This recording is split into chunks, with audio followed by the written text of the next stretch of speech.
Guys, it's Adam, and welcome to my channel. I'm sorry that I'm not showing you anything that's more attractive right now. I just have to explain myself before you see what I just purchased today. What my dad got for me while we were at Hy-Vee, because I saw it and I was just like, oh my gosh, I really want this plant. Even though I said I was done buying houseplants for the year, or at least until fall. Yeah, I start buying houseplants again. Um, whenever whenever it gets too cold to start planting more stuff outside, and whenever I have to bring my houseplants inside, that's when I start gearing up for houseplant season again. But it's April and it's still cold, and I kind of feel stuck right now because it is the 16th and it's still disgusting outside, and it's literally stupid. It's April. It's supposed to be spring, and there's still snow on the ground. It keeps snowing. So, anyways, I guess that's my excuse for continuing my houseplant season. It's not warm enough to bring them outside, even though they are starting to grow again, and I know they're just itching to get outside where it can be like more humid and sunny and warm outside. And I want them to go out, but I can't do that yet.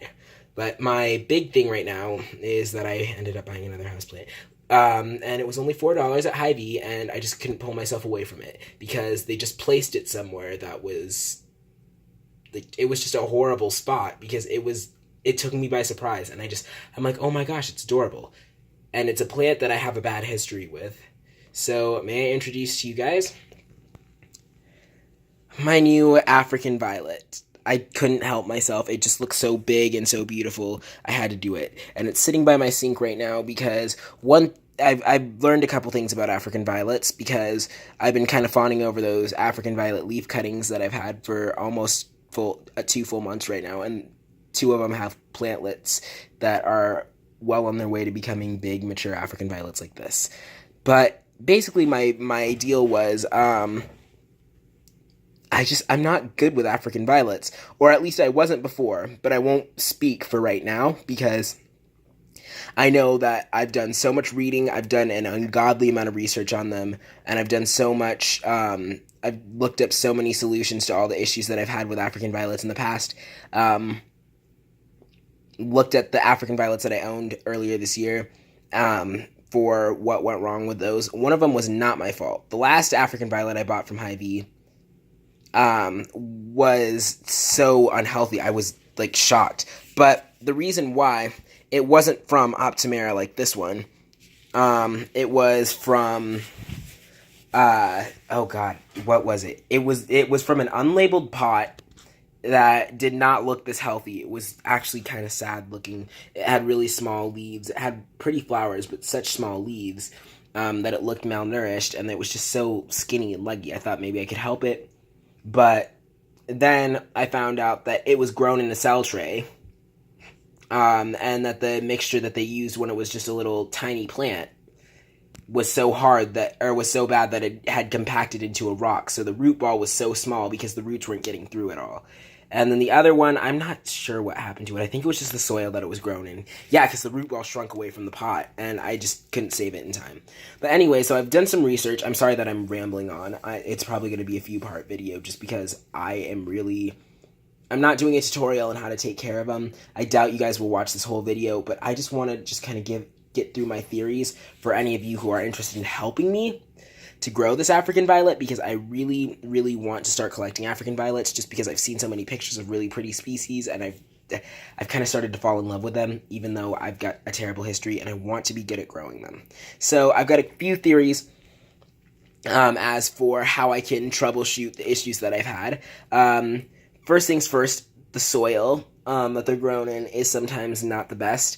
Optimera, I want to give this a new pot. Nothing too big. I just want to give it another pot. It's kind of big right now, and it's also I'm not trying to over care for it. I don't want to just completely hover mom it. I don't want to be a helicopter mom and just check up on it every 3 seconds. But I do want to give it a bigger pot just because. Or another pot just so that I can kind of introduce some new soil that I've mixed myself. With only 2 ingredients just because I want to keep it simple. I'll explain my reasoning for that later. Also try a couple different strategies for giving it light and just the right amount of humidity and stuff. I don't know exactly what I'm going to do yet for this entire process, but I'm going to do the best that I can, and I'll show you that. And I also, if I have time, it's a little bit late already in the night, so I kind of want to get this done as quickly as I can, but I have to document this as well. But I'm also going to repot my peperomias, hopefully. So I went outside and I got four pots. One is plastic and the other three are terracotta. And I'm going to use one of these smaller pots for the African violet. There's this one here, just an old pot from Culver's that used to have a succulent. And then there's this one, and it used to actually have like acorns or something on it, and this fell off. They were just glued on. And you know what the heck, I'll use this one. I just want to kind of, it's kind of cold because it was outside. I don't know why I keep all my terracotta, or some of my terracotta pots outside, because the big ones have all like cracked. So I'll have to buy some more big terracotta pots. Good thing is I didn't lose any money because they were all free. They were given to me. Unfortunately, they're not really usable for indoors anymore just because they've cracked, but I'll use them for outdoor stuff. And if they crack too much, I'll just break them all the way and use the shards at the bottom of pots for drainage.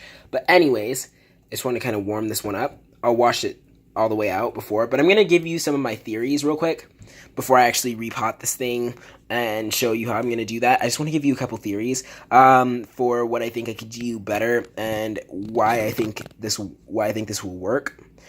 First of all, for soil, I think what I want to do is I want to repot it into new fresh soil. I know that they have to be repotted about every 6 months, which was shocking. I don't think I've ever had one for that long, but I'm going to repot them every 6 months just because I think that's best for them. That's what I've read. They need their soil either changed or they need to be completely repotted. I think I'll just change the soil, kind of wash the old stuff off and give them new soil every 6 months. And I think what I'll do, I have a mixture of peat moss and perlite. I didn't add any other ingredients because here's one of my big theories is that back when these houseplants were very popular, I believe it was like the 70s. Again, I'm only 15, so I don't know if this is completely accurate, but I think that it was about like the 70s or 80s when these were popular. And back then I did some poking around just trying to figure out what they would grow these in back then. They didn't have big bags of like pre-mixed African violet mix and orchid mix and stuff like that. They had peat moss and they had maybe perlite. If they went to a nursery and asked, maybe they would have a bag or two in the back that they could pay for and maybe buy. But they didn't really have a lot. So I'm guessing that if I use a really simple mix that's well draining and loose, which I've mixed peat moss and perlite to about an equal-ish ratio. I don't know exactly. I didn't really keep track of the ratios because I just kept adding more and more stuff to it. And there's a big bin of it, of the mix. I took a little bit out and I'm going to fertilize it with just the Miracle-Gro all-purpose plant food. I'm not going to use a specific African violet plant food unless I find that it really needs that. But I just want to use what I have right now. I just want to use what I have. I don't want to add more stuff. I don't want to use more stuff than what's necessary. I don't want to pay for a bunch of stuff just to have this violet die. This is going to be my test violet because I've just seen so many pictures of beautiful violets that I didn't even know existed from like Violet Barn and Linden Lion, and I like them a lot now, and I want to have them. So this is going to be my test violet. I'm so sorry if I do anything that is not the best care possible for you. I'm going to try my absolute best. You are part of a family now. You are one of my babies, and I will do everything that I can to give you a healthy home. I'm just going to tell you that right now. So let me shake your leaf with my hand, kind of a handshake type of thing. Welcome to the family. I hope you find it at home here. I'm going to repot you. I'm going to give you a nice pot, a nice, really nice pot with some good soil, and I hope that you find yourself at home here because you are absolutely beautiful. I mean, just look at this thing. It's gorgeous, and there's more flower buds. I couldn't pass up the chance to get it. It was only $4, and I didn't even know any African violets from like Hy-Vee from supermarkets were even going to be that good. So yeah, I think my next theory, these tiny leaves at the bottom, I think they're taking away energy from the plant just because they're so hidden by these bigger leaves that I think they are starting to that they're taking away energy because they're trying so hard to photosynthesize, but they're blocked out of the light. So I think I might just take these off completely. Other thing, I noticed, so one thing with African violets, with pretty much every plant, the growth tip is kind of at the top of the stem, or in this case, the rosette. So that's where the newer, tiny leaves are growing, and those are going to grow into big leaves as the plant gets older. But the new leaves that are starting to grow, the new buds and stuff, come from in here, like the leaf buds. But I notice there's another bud here. So is that, I'm going to ask a question now, is that a new plant that's forming? Because I would love to have more of this. I'd love to, this is my primary place where I grow plants. So until I know exactly what I need to do to care for it, I'm probably going to keep it here. But I'd love to either, one day be able to bring this back to my other house, which is where my dad lives, which is, he bought me this plant, so I kind of want to bring this back because I know he loves it when I have plants and stuff and when there's flowers around the house. I haven't really had a flowering houseplant with him for a while, and I know he loves it. He actually has helped me care for these plants and stuff. He's actually asked me what I should, or what he should do if I'm not there, and I'm actually really happy because I think I'm starting to get him interest in this stuff. So I really would like to kind of give back and give this and bring this plant back, or even better, be able to divide this plant right here and give them and bring one to the new house as well, because we're actually moving and I'd love to have this as a housewarming gift. Either that or one of the ones that I'm growing from leaf. But this is such a beautiful plant. I just couldn't pass up the opportunity to buy it.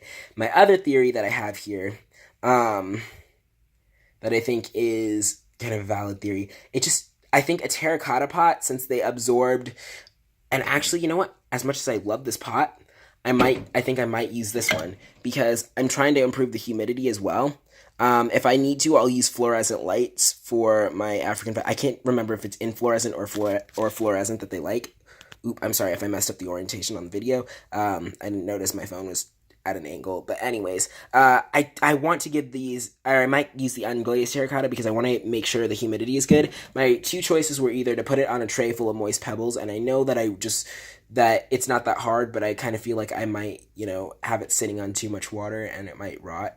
I know I just don't fill the tray up all the way, and it should be okay, but I don't know. So I might just use an unglazed terracotta pot because water from the soil actually grows into this pot. Oh, it's got a crack. Okay.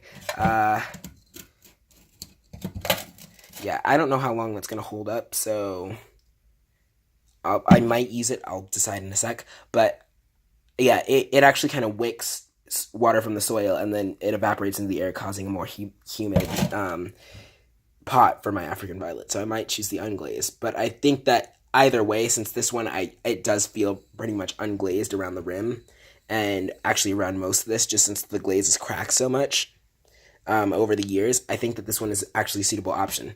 And it doesn't have like a crack in the actual terracotta itself. So I think I'm going to use this one anyways. But yeah, so I think that's my other theory. I think if I use a terracotta pot, it should be much healthier.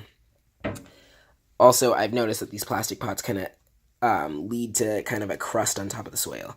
So I'm going to go ahead and repot this thing, and I'm going to show you guys my soil. If you have any tips for me at all, anything that I'm doing right, anything that I'm wrong about, please tell me, because I really want this to work out well. Because I want to order from Violet Barn and get a pack of, like 10 standards that are chosen by the growers. I want to get like a random pack. I want to be surprised about the gorgeous varieties that I get. And I also want my babies that I'm growing from the leaves to become big, healthy, beautiful plants like this. So if any of you have help and tips that for me, I would greatly appreciate it. Thanks for watching, guys, and thank you guys for your feedback. I hope you've enjoyed. If you're new here, please subscribe and stay tuned for more videos. See you guys in part 2 of this. Bye.